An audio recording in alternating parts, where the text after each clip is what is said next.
प्रणम्य परमात्मानं सिद्धं त्रैलोक्यवन्दितं स्वाभाविक चिदानन्द स्वरूपं निर्मलाव्ययम् शुद्धजीवादिद्रव्याणां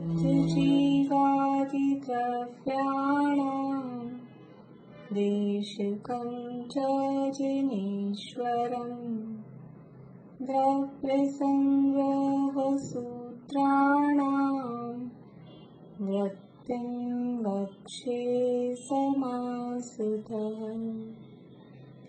जीवमजीवमदवं जिणवरवसहीर्णजीर्णनेत्थं देवीन्द्रविन्दवन्दं वन्दे तं सर्वदा शिरसा कही जीव अजीव जिनवर वृषभनि लोक में वंद्य सुरपति वृंद से वंदन करूं कर छोड़ मिच्छो शासन निस्सो अविरत सम्मोय देश विरदोय विरदापमत्रिद्रो अपूर्वाणि अट्ठिसुमोय उव संत क्षीण मोहो सजोग केवल जिनो अजोगीय 14 गुण ठाणानीय कमेण सिद्धायणा दफा।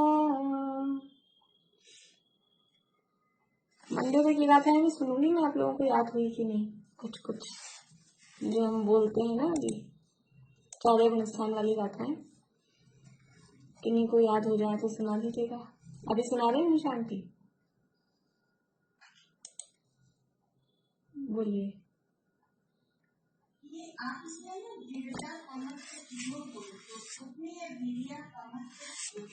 हाँ मैंने उस दिन बता दिया था कि वो इसमें ऐसा छपा है पर वो गोमट सार में वैसा है तो वही याद है मुझे।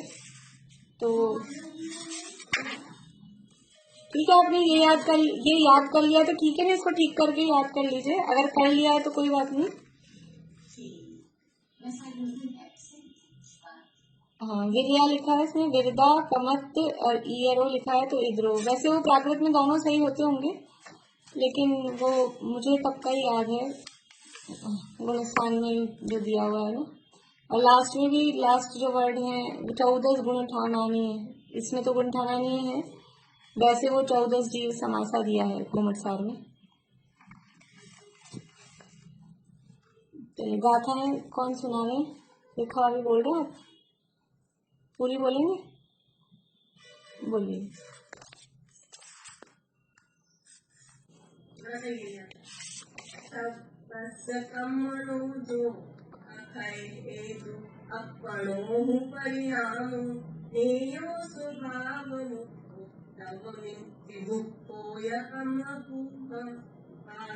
बढ़िया बहुत अच्छा बहुत बढ़िया। एक साथ सारी गाथाएं बोलना ये भी एक बड़ा काम है। बढ़िया बहुत अच्छा। तो कल कौन सुनाएंगे नीता भाभी कितनी याद है?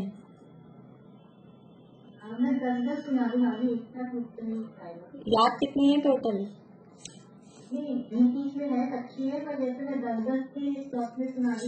नहीं वो तो ठीक है अभी आपको याद कितनी है टोटल वो पूछ रही हूँ। मतलब 28 तक है। 28 तक है ठीक है 10-10 करके सुना दीजिएगा। बाकी आप लोग भी सब याद करनी है सबको। चलिए पूर्णिमा आंटी सुना रहे चौथे गुण स्थान बोलिए।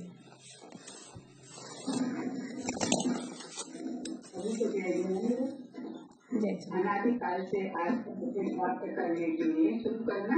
हाँ हाँ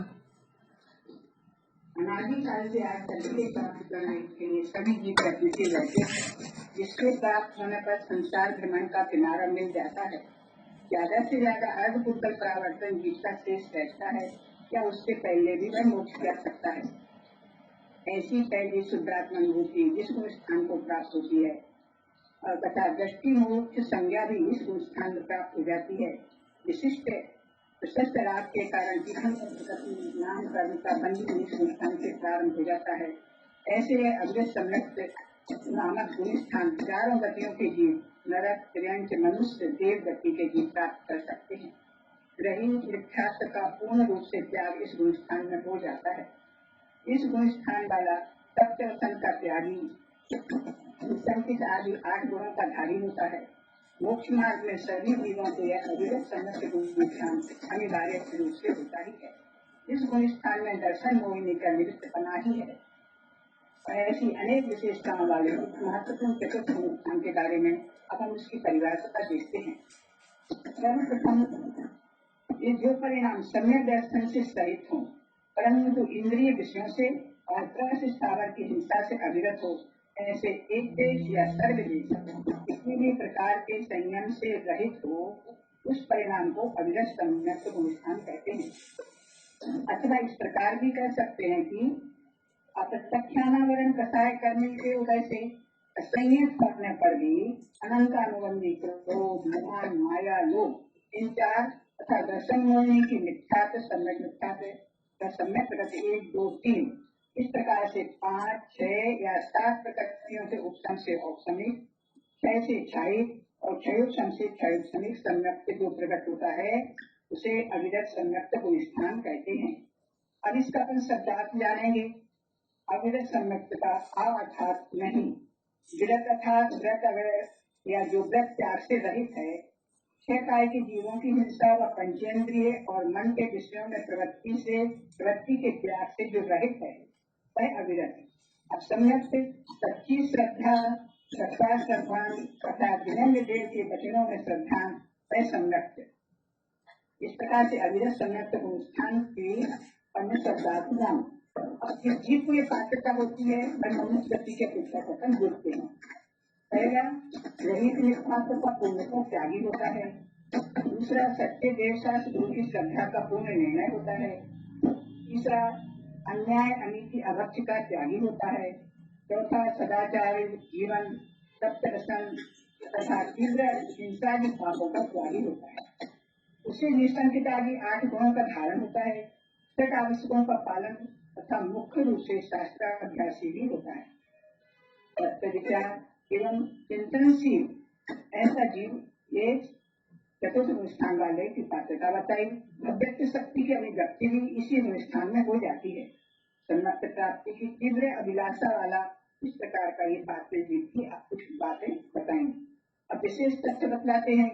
इस गुणस्थान से जीव को परमार्थ अतीन्द्रिय सुख का अंश होने पर जघन्य अंतरात्मा संज्ञा दी जाती है। अव्यक्त शक्ति की प्रजनता इसी गुणस्थान में होती है, बताया ही है। संवर भी इसी गुणस्थान से प्रारंभ होता है। इस गुणस्थान व्यक्ति जीव के मिथ्यात्व और अनंतानुबंधी का उदय का अभाव अथवा क्षय होने के कारण 16 + 25 अर्थात 41 प्रकृतियों का संवर इस गुणस्थान में हो जाता है। अविरत शब्द इस गुणस्थान का अंत भी तक है। इससे चौथा के पहले से चौथे गुणस्थान तक के जीव अविरत ही है। अब सम्यक अपेक्षा विचार करते हैं। चौथे गुणस्थान में नाना जीवों की अपेक्षा से औपशमिक, क्षयोपशमिक और सम्यक रह सकते हैं। एक जीव को एक समय में एक ही सम्यक रहता है। तीनों सम्यक्तों में श्रद्धा की अपेक्षा समानता रहती है, पर अन्य अपेक्षा से असमानता भी होती है। तीनों सम्यक्त में आत्मानुभव एवं भूमिकानुसार अतीन्द्रिय आनंद का वेदन भी होता है। तीनों सम्यक्त मोक्ष मार्गी होते हैं। असमानता देखेंगे तो स्थायी सम्यक्त के पहले 2 बार टीकरण परिणाम होते हैं। प्रथम टीकरण परिणाम द्वारा अनंतानुबंध के का विषय नियोजन होता है। फिर दर्शन मोहिनी के लिए टीकरण परिणाम के लिए परिणाम होता है। औपशमिक सम्यक्त के लिए एक बार ही टीकरण परिणाम आवश्यक रहता है। औपशमिक सम्यक्ति के सम्यक्त विरोधी 7 प्रकृतियों की सत्ता बनती है और पल्ली के असंख्यात विभाग बनी रहती है। परिश्रमिक सम्यक्त मोहिनी के उदय से चल को उदार दोष होते हैं। अब अपन काल अपेक्षा से विचार करेंगे। यदि कोई जीव पांचवें, छठवें अथवा सातवें आदि गुण स्थान के बिना सम्यक दर्शन सहित चौथे अविरत सम्यक गुण स्थान में कम से कम काल रहे तो मात्र एक अंतर्मुखी रह सकता है। अब उत्कृष्ट काल 33 सागर है। अनुत्तरवासी देवों में एक समय कम 33 सागर पर्यंत अविरत सम्यक गुण स्थान रहता है। अनुत्तरवासी देव स्वर्ग से च्युत होकर पूर्व कोटि वर्ष की आयु वाले मनुष्य में उत्पन्न होते हैं। वहाँ वे अंतर्मुख प्रमाण आयु के शेष रह जाने तक अविरत सम्यक दृष्टि होकर रहे तो एक समय कम 33 सागर और अंतर्मुख कम कोटि पर्यंत चौथे स्थान का उत्कृष्ट काल होता है। सातवें नरक में नारसिंह की अपेक्षा 6 अंतर्मुख काल कम 33 सागर चौथे स्थान का काल है। मनुष्य तथा तिरंज गति की अपेक्षा चौथे गुण स्थान का काल अनुक्रम से साधिक 3 साल है। मध्यम काल एक अंतर्मुख से लेकर साधिक 33 सागर काल के बीच के सभी भेद हो सकते हैं। अब इस चतुर्थ गुण स्थान का गणना अपन जानते हैं। चतुर्थ गुण स्थान विशिष्ट पुरुषार्थ पूर्वक सातवें अप्रमत्त गुण स्थान में जा सकते हैं। दूसरा, चतुर्थ गुण स्थान वर्ती द्रव्यलिंगी मुनिराज अथवा चतुर्थ गुण स्थान वर्ती द्रव्यलिंगी श्रावक चतुर्थ गुण स्थान को 5वें देश में गमन कर सकते हैं।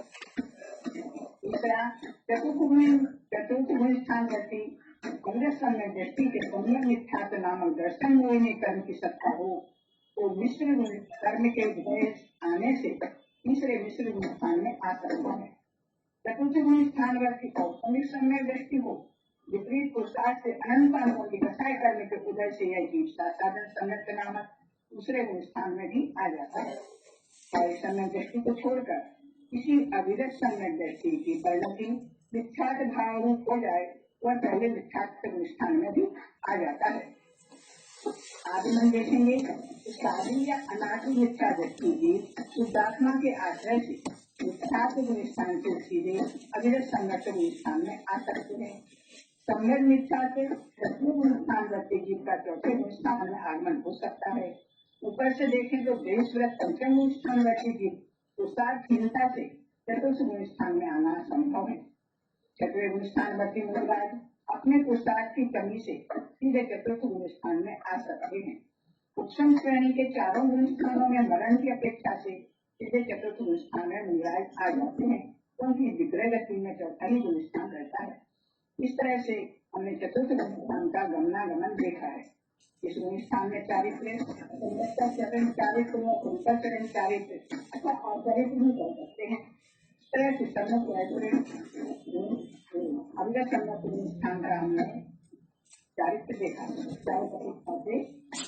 और ऐसे हम सभी अविरत सम्यक नामक चतुर्थ गुण स्थान को शीघ्र करें ऐसी भावना की। बढ़िया, बहुत अच्छा, बहुत ही बढ़िया और एकदम स्पष्ट, बहुत बढ़िया विषय आपने प्रस्तुत किया। मेरे हिसाब से सबको समझ में आया होगा, कोई ऐसी बात नहीं थी जो अस्पष्ट हो। सारी बातें अत्यंत क्लियर, तीनों तरह के सम्यक दर्शन के लिए भी और चौथे गुण स्थान वर्ती जो जीव की, बहुत अच्छा आपने विषय प्रस्तुत किया, बढ़िया। अब है 5वां गुण स्थान। किसके पास है 5वां गुण स्थान? मीना चाची, कब सुनाएंगे? जब स्टार्ट हो गया था तो आप लोगों को चेक जाना चाहिए कि अपना भी नंबर आएगा। छठा किसके पास में है?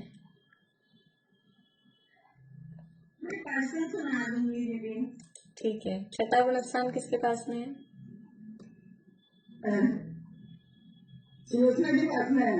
सोचना अभी कहाँ गए, आजकल गायब हो गए।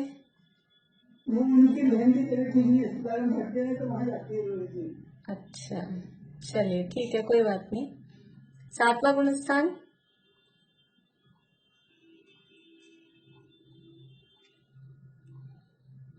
सातवां किसके पास में है? नहीं, अभी 8वां प्रीति के पास में, प्रीति भी नहीं आएगी। अर्पणा जी भी दिख नहीं रहे 2-4 दिन से, पता नहीं। चलिए मीना चाची, प्रीति के तो अब वो शादी है, वो अभी तो मुझे नहीं लगता वो आ पाएगी। प्रीति और सिंता आंटी तो अभी अब थोड़े दिन नहीं आ पाएंगी, इसीलिए मैंने पूछा भी था उससे। चलिए आगे फिर 8वां 9वां किसके पास में है? मीनू जी आपके पास कौन सा है? मीता अभी आप कब सुनाएंगे? अभी चलिए परसों मीना चाची, ठीक है परसों मीना चाची सुना रहे हैं, आप कोशिश करिएगा मीता अभी परसों के अगले दिन। अभी आज कौन सा डे है? वेडनेसडे है ना, थर्सडे फ्राइडे सैटरडे तक अगर आपका हो जाए तो कोशिश करिएगा मीता। अब अभी तो पूरे हो गए गुणस्थान, आप अगर कर लो 2-4 दिन में 8वां गुणस्थान। वो वैसे तो प्रीति तो सुनाएगी, उसने की होगी तैयारी, लेकिन वो जब तक नहीं आएगी तब तक आप भी कर सकते हैं, उसमें कोई दिक्कत नहीं है, डबल भी तैयारी कर सकते हैं। सुनीता आंटी को कौन सा दिया था मुझे ध्यान नहीं है, नहीं दिया। चलिए अपन आगे पढ़ते हैं।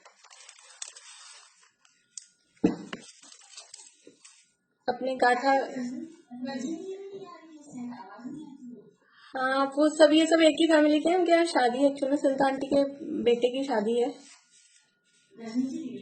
हाँ बुआ है प्रीति की, तो हो सकता है वो इसमें सब बिजी हो, ये हो सकता है। आज 10 तारीख तो हो ही, 14-15 की शादी है तो इसलिए।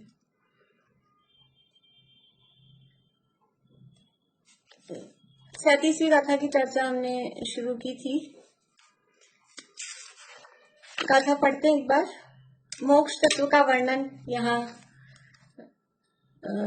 आश्रय बंध का अभाव हुआ तो संवर हुआ, निर्जरा हुई, और संवर निर्जरा पूर्वक उसका फल क्या है? संवर निर्जरा होने का रिजल्ट क्या आना है कि पूर्ण मुक्त दशा, मोक्ष दशा। कर्मों की तरफ से देखें तो समस्त कर्मों से रहित, और आत्मा की शुद्धता की तरफ से देखें तो पूर्ण शुद्धता की प्राप्ति, उसका नाम मोक्ष है। तो ये मोक्ष भी 2 प्रकार का है, भाव मोक्ष और द्रव्य मोक्ष। उसका स्वरूप यहाँ गाथा में बताया गया है। सवस कामणो जो खय हेदु अपणो परिणामो, नेयो स्वभाव मुखो दव विमुखो यकम भावो। हिंदी पद्यानुवाद पढ़ लूं नीचे से, 174 पेज पे नीचे। सर्व कर्म का क्षय कर भाव, चेतन के वे मोक्ष सुभाव। कर्म जीव न्यारे जो होय, द्रव्य विमोक्ष कहावे सोय। सर्व कर्म का क्षय कर भाव, ये जो भाव है जिससे संपूर्ण कर्म क्षय होते हैं, नष्ट होते हैं, वो चेतन का वो भाव, वो है मोक्ष सुभाव, यानी वो भाव मोक्ष है। चैतन्य के जिस परिणाम से संपूर्ण कर्म नष्ट होते हैं, वो परिणाम, उस भाव का नाम है भाव मोक्ष। और कर्म जीव न्यारे जो होए, जीव और कर्म जो अलग अलग हो रहे हैं, वो द्रव्य विमोक्ष कहावे सोए, वो द्रव्य मोक्ष कहा जाता है। यानी कर्मों का आत्मा से पूर्ण रूप से अलग हो जाना वो द्रव्य मोक्ष है, और जिस भाव से, आत्मा के जिस परिणाम से ये कर्म आत्मा से अलग होते हैं, उस परिणाम का नाम है भाव मोक्ष। देखिए गाथार्थ पढ़ के, टीका हमने कल शुरू की थी, वह फिर से ऊपर से पढ़ते हैं। जो सर्व कर्मों के नाश का कारण है, ऐसा आत्मा का परिणाम, उसे भाव मोक्ष जानना। कर्मों का आत्मा से सर्वथा पृथक होना, वह द्रव्य मोक्ष है। मतलब इससे भी पता लग रहा है कि मोक्ष कहाँ होता है, मोक्ष किसका नाम है, किसी स्थान विशेष का नाम मोक्ष नहीं है। ये जो मोक्ष है ये भाववाची शब्द है। आश्रव बंध संवर निर्जरा मोक्ष, ये सब कैसे हैं? पांचों के पांचों ही ये भाववाची हैं। भाववाची क्यों है? ये पांचों क्या है? तत्व। और तत्व किसे कहते हैं? तत्व किसे कहते हैं? बोले निशांति। हाँ हाँ, वस्तु के भाव को, स्वभाव नहीं, हाँ स्वभाव नहीं, वस्तु का जो भाव है, क्योंकि स्वभाव बोलेंगे तो आश्रव बंधु भी स्वभाव में आ जाएंगे, तो वस्तु के भाव को, यानी तत्व शब्द ही भाववाची, तत्व बोलते हैं ना, तत्व शब्द अपने आप में भाववाची है। कभी कभी हम नींबू निचोड़ते हैं और कुछ नहीं, एक भी बूंद नहीं टपक रही उसमें से, और ऐसे निचोड़ा छिलके छिलके उसके वो निकल गए रेशे रेशे, तो क्या बोलते हैं, कुछ तत्व ही नहीं है इसमें तो। और कभी नींबू निचोड़ के किसी ने रख दिया हो और फिर दूसरा व्यक्ति उसको फिर से निचोड़े, तो बोले इसमें कुछ तत्व नहीं है, इसको मत करो, मतलब हमने खाली करके रख दिया है, उसको छिलका बचा है। तो तत्व मतलब उसका भाव, नींबू का भाव क्या है, नींबू का भाव है उसका जो रस है, उसकी जो खटास है, वो उसका भाव है। तो तत्व शब्द भाववाची शब्द है। और आश्रव बंध संवर निर्जरा मोक्ष, ये पांचों तत्व है, मतलब भाववाची शब्द है। आश्रव कहाँ है, कि आश्रव किसी स्थान पर होता है, आश्रव किसी काल में होता है, ऐसा नहीं। क्षेत्रवाची या कालवाची शब्द नहीं है। बंध कहाँ होता है, बंध कब होता है, संवर निद्रा मोक्ष कहाँ होते हैं, कब होते हैं, तो क्षेत्रवाची कालवाची नहीं है। काल बताते हैं उसका, वो बात अलग है, कब होता है, लेकिन वो कब होता है वो भी भाव से ही जवाब देते हैं, कि जब जीव मोह राग द्वेष परिणाम करना छोड़ता है, रोकता है, तो संवर होता है, निर्जरा होती है। तो ये कालवाची शब्द नहीं है, क्षेत्रवाची शब्द नहीं है, भाव बताने वाले शब्द हैं। भाववाची, वाची शब्द समझ में आता है, मतलब भाव बताने वाले। द्रव्य क्षेत्र को नहीं बता रहे, काल को नहीं बता रहे, भाव को बता रहे हैं। तो आश्रव बंध वो भी आत्मा में हो रहा है, आत्मा का परिणाम, वास्तव में वो भाव आश्रव भाव बंध तो कहाँ हो रहा है, आत्मा में हो रहा है। और भाव संवर भाव निर्जा भाव मोक्ष वो भी कहाँ हो रहा है, कि आत्मा में ही, आत्मा का ही परिणाम है। तो मोक्ष कहाँ होता है, कि वहां सात राजू ऊपर जाकर तनुवात वाले के अंत में। क्षेत्रवाची नहीं है, मोक्ष शब्द है वो क्षेत्रवाची नहीं है, किसी स्थान का नाम मोक्ष नहीं है। इंद्र लोक थान को अजान लोक कहे मोक्ष, सुधी मोक्ष कहे एक बंध के अभाव को। अज्ञानी लोग क्या कहते हैं, अन्य मत वाले तो मोक्ष किसे कहते हैं, इंद्र लोक थान स्वर्ग में पहुंच गए उसी को मोक्ष मानते हैं, बैकुंठ जन्नत मिल गई, बैकुंठ मिल गया, उसी को मोक्ष मानते हैं। तो किसी स्थान विशेष का नाम मोक्ष नहीं है। जैन होते हैं तो वो सिद्धशिला को मोक्ष मानते हैं, सिद्धालय को मोक्ष मानते हैं, पर स्थान विशेष का नाम मोक्ष नहीं है। आत्मा का वो परिणाम जिस भाव से ये जीव और कर्म न्यारे न्यारे हो गए, बिल्कुल अलग अलग हो गए, उस भाव का नाम ही मोक्ष है। और वो भाव कहाँ होता है, कि यही होता है आत्मा में। इसलिए मोक्ष कहाँ होता है, कि यही होता है, जहाँ बंधन है वही मोक्ष है। बंधन यहाँ हुआ है आत्मा में, और मोक्ष भी यही होता है। वहां जाके ऊपर जाके बंधन नहीं हुआ, ऊपर जाके मुक्त नहीं होगा, जहाँ बंधन है वही मोक्ष है। तो क्षेत्र अपेक्षा से ये तत्व नहीं है, ये भाववाची शब्द है। इसलिए जो सर्व कर्मों के नाश का कारण है, ऐसा आत्मा का परिणाम, आत्मा का जो भाव है, आत्मा का जो परिणाम है, उसका नाम, उसे भाव मोक्ष जानना। और कर्मों का आत्मा से सर्वथा पृथक होना, कम पुह भावो, कर्मों से पृथक होना, आत्मा से बिल्कुल अलग हो गए, बिल्कुल अलग हो गए, बिल्कुल अलग हो गए, कहाँ चले जाएंगे, ये कर्म बंधे हुए थे, इतने सारे कर्म 13वें गुणस्थान में, 14वें गुणस्थान के अंत समय में, वो सारे कर्म फिर कहाँ चले जाते हैं, कहाँ चले जाएंगे, बिल्कुल अलग हो जाएंगे, दूर भेज दो कहीं, कहाँ भेजेंगे, इन सब कर्मों को तो अलोकाकाश में भेज दो, जो बंधे ही नहीं अपने से। अलोकाकाश में जा सकते हैं क्या, लोक का द्रव्य तो लोक में ही रहेगा, तो कहाँ भेज दें। अपन ऐसा करते हैं ना, जिससे अपन परेशान होते हैं, जिससे अपने को परेशानी लगती है, इसको यहाँ से भेज दो, इनको मेरी नजरों से दूर कर दो। तो ये सारे कष्ट हमको कर्मों के कारण हो रहे हैं, तो कर्मों को कहाँ भेज दें, कि ऐसे कहीं नहीं जाएंगे। फिर भी कह रहे सर्वथा पृथक हो जाना। सर्वथा पृथक का मतलब है कि वो जो एक संबंध बना था, वो संबंध था चिकनाई के कारण। जब भी बंद होता है, चाहे जीव में चाहे पुद्गलों में, जब भी बंद होगा, ये दो ही द्रव्य बंधते हैं। धर्म धर्म आकाश काल में बंद होता है क्या, धर्म धर्म आकाश काल में बंद होता है क्या, इनमें चिकनाई नहीं है। ना स्निग्ध रुक्ष पौद्गलिक चिकनाई है, ना राग द्वेष रूप जो चैतन्य रूप की जो चिकनाई है वो भी नहीं है। इसलिए चार द्रव्यों में तो बंद होता ही नहीं है। जीव और पुद्गल में बंध होता है। पुद्गल में तो स्निग्ध क्षत्वाद बंध है, वो रूखापन चिकनापन है, इसके कारण वो बनते हैं। और ये कर्म और आत्मा का जो संबंध है, ये क्यों हुआ है कि मोह राग द्वेष रूपी जो चिकनाई थी उसके कारण ये बंध हुआ था। अब ये चिकनाई दूर हुई, ये बंधन तो राग का बंधन है, वो गाना तो कुछ और है, वो उसका अर्थ भी वही है, वो वहां जो शब्द है उसका अर्थ भी तो राग ही है ना। ये बंधन काहे का होता है, किससे बंधा होता है?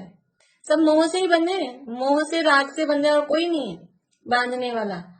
जो भी जिस भी कारण से बंधे हैं, कोई परद्रव्य दूसरा बाहर में लौकिक में किसी ने जेल में डाला है, तो ये पुलिस वाले ने डाला है कि हथकड़ियों ने बांधा है, वो तुम्हें जो भी काम किया था और उस काम के प्रति राग था, या द्वेष से भी लगता है ना हमको, हमने किसी को मार दिया, किसी ने किसी को मार दिया तो इसको इससे द्वेष था।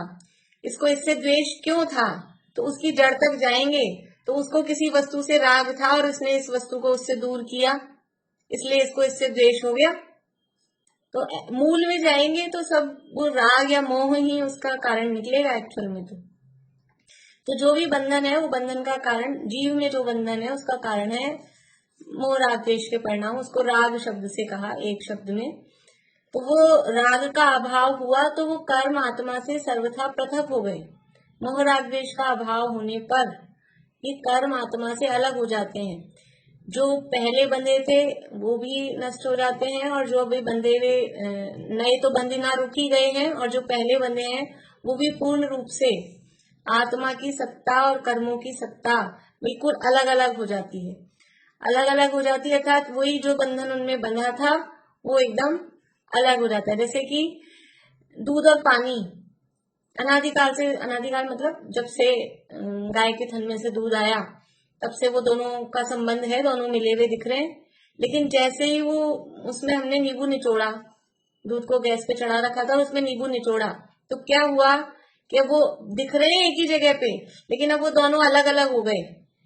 यद्यपि पहले भी अलग अलग थे, मिले हुए थे, दूध की फॉर्म में थे, तब भी रियलिटी में एक्चुअल में तो अलग अलग ही थे। लेकिन जैसे ही हमने कुछ प्रक्रिया की, तपाया और तपा के कुछ पुरुषार्थ किया, कोई एफर्ट हमने किया, उसमें नींबू डाल दिया उसमें, तो क्या हुआ कि वो बिल्कुल अलग अलग हो गए, दोनों अलग अलग दिखने लग गए। और फिर क्या होता है कि फिर हम उसको छान के अलग कर लेते हैं। ऐसे ही ये कर्म और आत्मा ये यही एक क्षेत्र का रूप में है अभी संसार अवस्था में। फिर तपादि के कोई हमने पुरुषार्थ किया, संवर निर्जरा और तपसा निर्जरा चे, तो तपादि का विशिष्ट पुरुषार्थ किया, तो ये कर्म वही थे और वहीं के वहीं अलग हो गए। यानी उनका जो संबंध था एक क्षेत्र अवगाह रूप, वो संबंध छूट गया। और वो संबंध छूटने के बाद में जो शुद्ध जीव मुक्त आत्मा हुए वो फिर लोकाग्र में जाके विराजमान हो जाते हैं। तो ये जो कर्मों का आत्मा से सर्वथा पृथक होना अर्थात कि वो जो संबंध बना था एक क्षेत्र अवगाह रूप, संश्लेष रूप, वो संबंध अब छूट गया। कर्म भी है, आत्मा भी है, लेकिन दोनों के बीच का जो संबंध था, वो संबंध जो एक फेविकोल क्या बोलेंगे, गोंद, गम चिपकाने वाला जो पदार्थ था, वो चिपकाने वाला पदार्थ था राग। वो राग छूट गया तो वो दोनों का संबंध अलग हो गया, उसका नाम द्रव्य मोक्ष है। टीका। यद्यपि सामान्य रूप से संपूर्ण कर्म मल कलंक रहित, शरीर रहित आत्मा की आत्यंतिक स्वाभाविक अचिंत्य अद्भुत अनुपम संपूर्ण निर्मल केवल ज्ञानादि अनंत गुणों के स्थान रूप जो अवस्थान्तर यानी ऐसी जो विशिष्ट अवस्था, वही मोक्ष कहलाती है। यानी आचार्य देव उनको लगता है जितने विशेषण लगा सकें वो सब लगा दें यहाँ आत्मा की निर्मल अवस्था के लिए। कैसी है मोक्ष अवस्था? विशिष्ट अवस्था है। कैसी विशिष्ट अवस्था है कि जिसमें केवल ज्ञानादि अनंत गुण हैं, अनंत गुणों के स्थान रूप, अर्थात वो मोक्ष दशा में केवल ज्ञान, अनंत दर्शन, अनंत सुख, अनंत वीर्य, शायिक सम्यक्त्व, शायिक चारित्र, अगुरु लघुत्व, अव्याबाधत्व, सूक्ष्मत्व, ये तो नाम अपने को पता है 8-10 नाम। तो इसके अलावा भी जो जितने भी अनंत गुण आत्मा में हैं, वो सब अनंत गुण वो निर्मल रूप से परिणमित हो गए हैं, और वो कहाँ है कि आत्मा में। तो ऐसे अनंत गुणों के स्थान रूप जिसमें ऐसे निर्मल अनंत गुण रहते हैं, ऐसी दशा वो मोक्ष है। और वो गुण कैसे हैं? संपूर्ण निर्मल। ये ऐसी विशिष्ट अवस्था है। और कैसी है? तो संपूर्ण कर्म मल कलंक रहित। क्योंकि सिद्ध दशा यानी मोक्ष दशा से नीचे की कोई भी अवस्था है तो उसको संपूर्ण कर्म मल से रहित नहीं कह सकते। 14वें गुणस्थान के अंत तक भी वो अभी संसारी हैं, गुणस्थान वाले हैं, शरीर सहित हैं, कर्मों से सहित हैं। 85 प्रकृतियां बची हुई है अभी अनंत भगवान के 14वें गुणस्थान में। 85 प्रकृतियां 120 में से 148 में से 85 प्रकृतियां बची हुई हैं। तो 14वें गुणस्थान के सेकंड लास्ट समय में 72 का और अंतिम समय में 13 का, हो सकता है उल्टा भी हो, मेरे ख्याल से सेकंड लास्ट में 72 का और अंतिम समय में द्विचरम और चरम ऐसा ही है।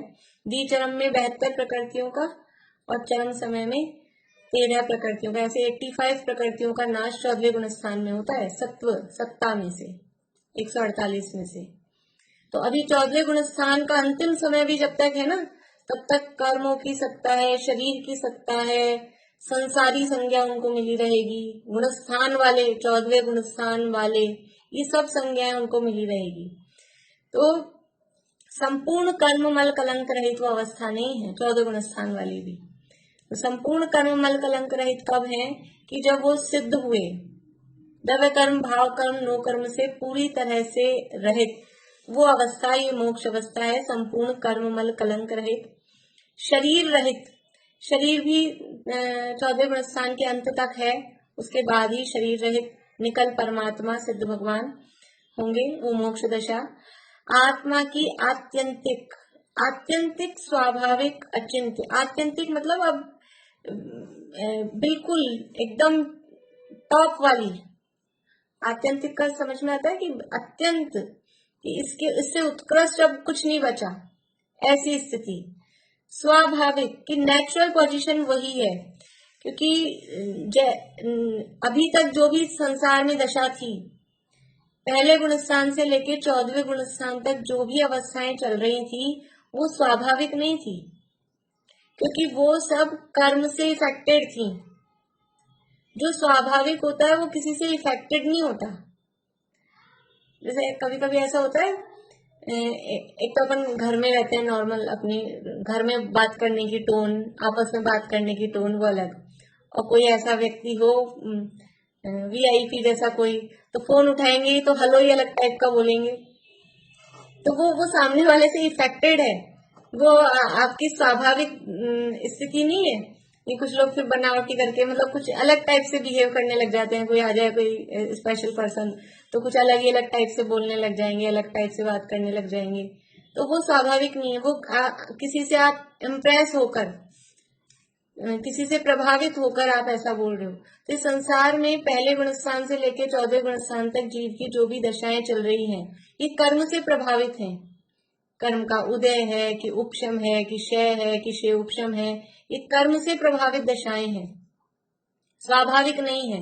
लेकिन अब ये सब कर्म का प्रभाव हट गया, कर्म का प्रभाव हट गया, तो जो नेचुरल है, ये समझ लीजिए स्फटिक मणि वाला जो उदाहरण आता है ना, स्फटिक मणि है, स्फटिक की प्रतिमा है और उसके पीछे हरा रंग लग रहा है, हरे रंग का पीछे समझ लीजिए पर्दा लगा है, तो वो कैसी दिखती है?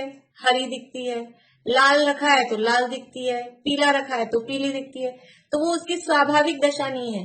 वो पीछे जो उसको बोलते हैं उपाधि, पीछे जो उपाधि लगी है उससे वो इफेक्टेड है। तो अभी संसार दशा में कर्म की उपाधियां लगी हैं, तो कर्म से इफेक्टेड दशाएं हैं। और यदि उस मूर्ति, स्फटिक की मूर्ति के पीछे से वो हरा पीला लाल वो कपड़ा हटा दिया गया, तो अब जो दशा है वो है स्वाभाविक। अब जो उसका ट्रांसपेरेंट जो कलर जैसा वो होता है, सफेद हम बोलते हैं लेकिन वो जैसे कांच की जैसी ट्रांसपेरेंट होती है, वैसी वो जो है वो उसकी स्वाभाविक दशा है। तो समस्त कर्मों से रहित होने पर अब जो जीव की स्थिति हुई वो है उसकी स्वाभाविक दशा। यानी पर द्रव्य का निमित्त हटने के बाद में जो किसी भी द्रव्य की जो स्थिति रहती है वो उसकी स्वाभाविक स्थिति होती है। किसी पर द्रव्य के निमित्त से जो स्थिति होती है वो स्वाभाविक स्थिति नहीं है। पानी की उष्णता वो उसकी स्वाभाविक स्थिति नहीं है। हाँ, पानी की शीतलता वो स्वाभाविक स्थिति है, क्योंकि जब पर द्रव्य का अग्नि का निमित्त हट जाता है तो वो नेचुरल अपने आप ही ठंडा होने लग जाता है। तो ये स्वाभाविक समस्त कर्मों से, कर्म की उपाधि से रहित जो स्थिति है वो स्वाभाविक। अचिंत्य, अचिंत्य है ये। चिंतन करने से मतलब ऐसे तो कहते हैं आत्मा के स्वरूप का चिंतन करो, लेकिन कह रहे हैं आत्मा कैसा है, आत्मा अचिंत्य है, चिंतन में नहीं आ सकता। क्यों नहीं आ सकता चिंतन में? अचिंत्य है और उसकी शक्ति अचिंत्य है। अचिंत्य है उसको हम ऐसा भी कह सकते हैं अनंत शक्ति है। अचिंत्य का मतलब है हम उसको विचार नहीं कर सकते। क्यों नहीं कर सकते? क्योंकि जो भी चिंतन मनन विचार हो रहा है वो सब कहाँ होगा? वो मन में होगा। चिंतन मनन विचार किसका विषय है? कौन सी इंद्रिय का विषय है? आंख, नाक, कान, जीभ, स्पर्शन, इनका तो विषय नहीं है, लेकिन अनिंद्रिय मन का विषय है। चिंतन मनन विचार सोचना जो भी सब कुछ है ये सब मन का विषय है। और आत्मा, आत्मा मन से जानने में आता है। वस्तु विचारक ध्यावते मन पावे विश्राम, रस स्वादक सुख उपजे अनुभव ताको नाम। आत्मा कब अनुभव में आएगा? आत्मा मन के विचार जब तक चलते रहेंगे तब तक आत्मा का अनुभव नहीं होगा। आत्मा मन से जानने में नहीं आता, आंख नाक कान से तो जानने में आता ही नहीं है, मन से भी जानने में नहीं आता, क्योंकि ये मन है और पांचों इंद्रियां हैं, ये सब पुद्गल को विषय बनाती हैं। कैसे पता कि मन पुद्गल को विषय बनाता है? कोई प्रमाण दे सकते हैं? मन है वो पुद्गल को विषय बनाता है।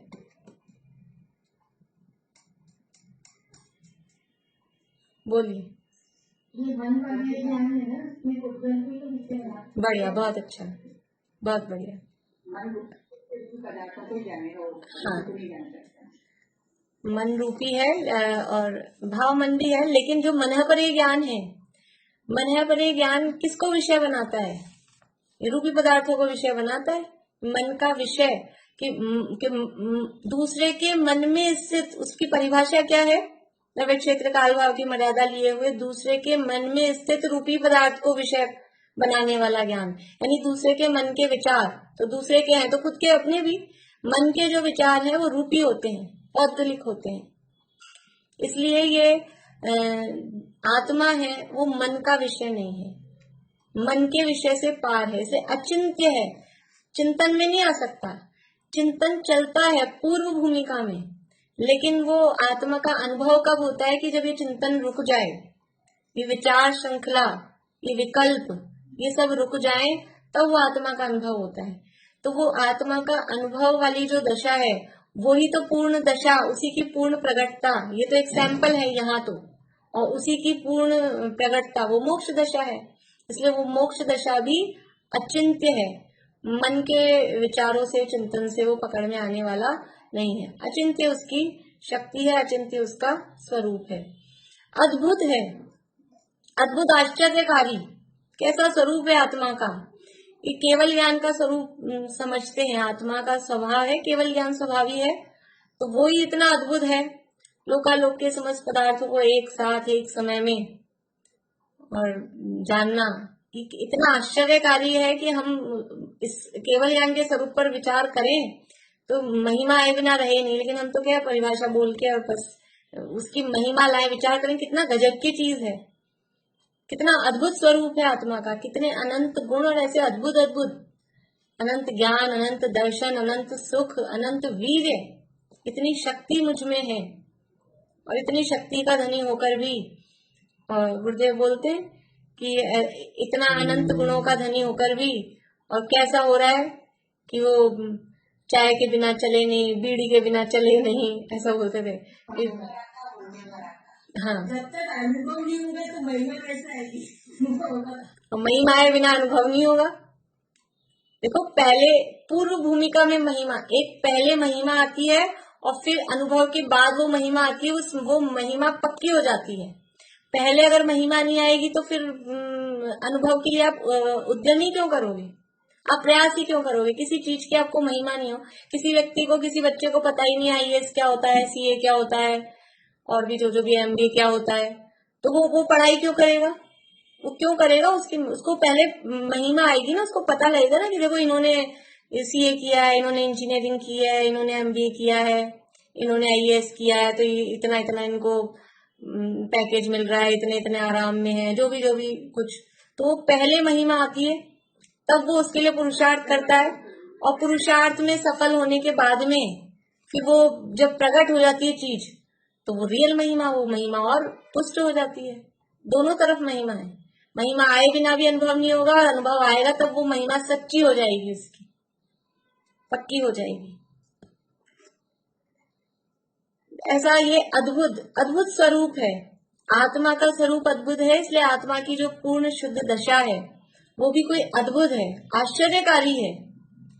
अद्भुत मतलब हम उसको कह नहीं सकते दुनिया में कैसा है, किससे तुलना करके बताएं? अभी तुलना कर रहे हैं नीचे मुक्त आत्मा के सुख का वर्णन, लेकिन वो कैसे करेंगे तुलना? किस तरह से तुलना है कि तुलना वास्तव में हो ही नहीं सकती है, अलग ही चीज है, लेकिन फिर भी करेंगे तुलना। मुक्त आत्माओं का सुख अद्भुत ही है, अद्भुत है, तो उसकी तुलना किससे करें? आम कैसा होता है? मीठा होता है। किसके जैसा मीठा होता है आप बताओ? रसगुल्ले के जैसा मीठा होता है, गुलाब जामुन के जैसा मीठा होता है, गुड़ के जैसा मीठा होता है, केले के जैसा मीठा होता है, एप्पल के जैसा मीठा होता है, सब चीजें मीठी है, लेकिन वो जैसा होता है वैसा ही होता है। ज्ञात वह तो वही है, तुलना नहीं कर सकते हो। अद्भुत है, अलग ही है। जो जैसा है, दुनिया में कोई भी द्रव्य किसी दूसरे द्रव्य से उसकी तुलना नहीं की जा सकती, क्योंकि वो तो जैसा है वैसा ही है। तुलना कैसे करें? सब अपने आप में परिपूर्ण है, सब अनंत गुणों के धनी है, और सब में अपनी अपनी विशेष क्वालिटी है। किससे किसकी तुलना करें? मीठे में लो तो मीठे में, खट्टे में लो तो खट्टे में। कैरी खट्टी होती है, किसकी वजह से खट्टी होती है? अब नींबू भी खट्टा है, कैरी भी खट्टी है, इमली भी खट्टी है, आंवला भी, सब है, लेकिन तुलना किससे करें? ये तुलना नहीं है, सब अद्भुत है। ऐसे आत्मा का स्वरूप, ये तो सब पौद्गलिक चीजें हैं, और आत्मा तो अतीन्द्रिय आत्मिक चैतन्य स्वरूप, उसका सुख है, आनंद है, वो कुछ अलग ही अद्भुत है। ऐसा अद्भुत, अनुपम, संपूर्ण, निर्मल। अनुपम है, अनुपम में भी वही, किसी से उपमा नहीं दी जा सकती है। ऐसा जो विशिष्ट अवस्था है वही मोक्ष कहलाती है। इस तरह से भाव मोक्ष की चर्चा हुई। कल आगे बढ़ेंगे अपन। अभी यही ऐसे आत्मा के स्वरूप का विचार करेंगे। तो मोक्ष की बात बताई है, इस तरह से अद्भुत, अचिंत्य, अनुपम मैं हूँ, और मैं अपने ऐसे स्वरूप का विचार करता हूँ, तो मेरी वो अवस्था भी इस तरह की अद्भुत अनुपम प्रकट होती है। ऐसे अपने आत्मा के स्वरूप का हम विचार करें। बोलिए ज्योति जी।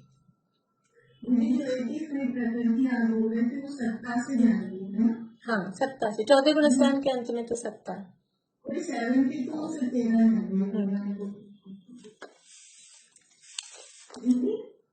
यहाँ पर तो बुक में लिखा है। हाँ, बोलिए बोलिए। ये समय में 73 प्रकृतियों को, जन्म समय में 12 प्रकृतियों का क्षय करता है। देख लूंगी वो, मैं थोड़ा वो 85 हो जाती है वैसे भी, 73 और 12 का है इसमें। कहाँ लिखा है? वैसे 72 और 13 है गुणस्थान में। हाँ, ये 275 पेज के लास्ट में देख लूंगी, लेकिन जहां तक मुझे याद है वो 72 और 13 ऐसा ही है हिसाब। लेकिन इसमें 72 और 13 है। वो शायद उसमें गुणस्थान में मिसप्रिंट हो सकता है, मैं देख लूंगी। हाँ, तो आप बताइए फिर। ठीक, जय श्री।